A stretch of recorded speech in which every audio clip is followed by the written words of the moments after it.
I'm Harrison Keeley. Here's what you need to know today. First, a 24-year-old woman was shot in Chattanooga this morning. It happened just after midnight near East Lake Courts. The woman is expected to survive. Anyone with information is asked to call the police. A 56-year-old woman was found dead at College Hill Courts Wednesday. The body of Rosa Chatman was found inside an apartment during a routine inspection by the Chattanooga Housing Authority. Police aren't clear how long her body had been there when it was found. Chief Fred Fletcher says there appear to be signs of a struggle. Now it's the city's third homicide in just 5 days. On Saturday, a 66-year-old man was killed in his apartment on Tunnel Boulevard, and on Sunday, a 16-year-old boy was shot to death on Germantown Road.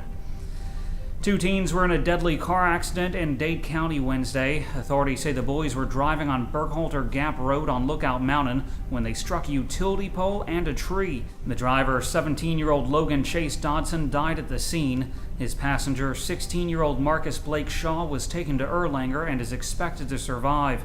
Both were headed to class at Dade County High School when the accident happened. One of Chattanooga's oldest skyscrapers may soon get new life. A Memphis company plans to convert the Maclellan Building into apartments. The 13-story office building was built in the 1920s for what is now Unum, but most of the building has been empty for the past decade.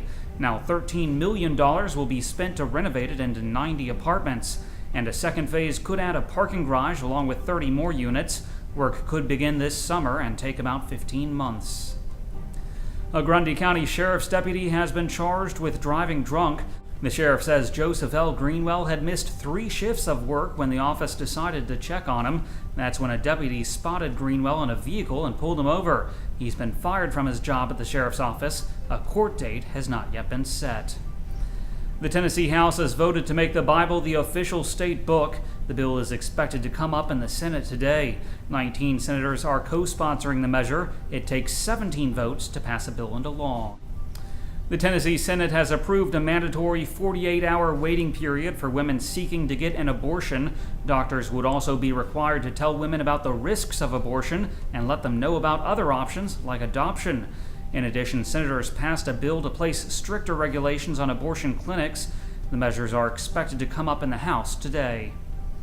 A new bill would bar county school systems from using state education funds to sue the state over state education funds. The measure comes after Hamilton and 6 other area counties announced plans to sue Tennessee for more money. Now, angry Republican lawmakers are using the power of state government to strike back. The proposed legislation says state money can't be used for attorney fees or court costs. That means schools would have to use local funds like property taxes to file a lawsuit. Oh, and if the schools lose, the state's court costs would be deducted from the money the schools normally receive. The bill will be heard in the legislature today.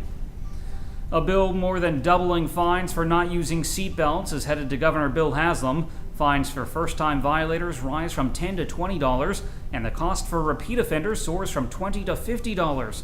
Both the House and Senate approved the legislation. The governor is expected to sign it. Finally, Paula Deen's first Tennessee restaurant opens this month. Her family kitchen will open Monday, April 27th in Pigeon Forge. The $20 million restaurant will accommodate 300 people and serve breakfast, lunch, and dinner. Turning to weather, today will be cloudy with a bit of rain at a high near 69 degrees. Tonight's low will be around 56. That's it for today's news. Thanks for being with us. You can find more on these stories and breaking news all day long at timesfreepress.com.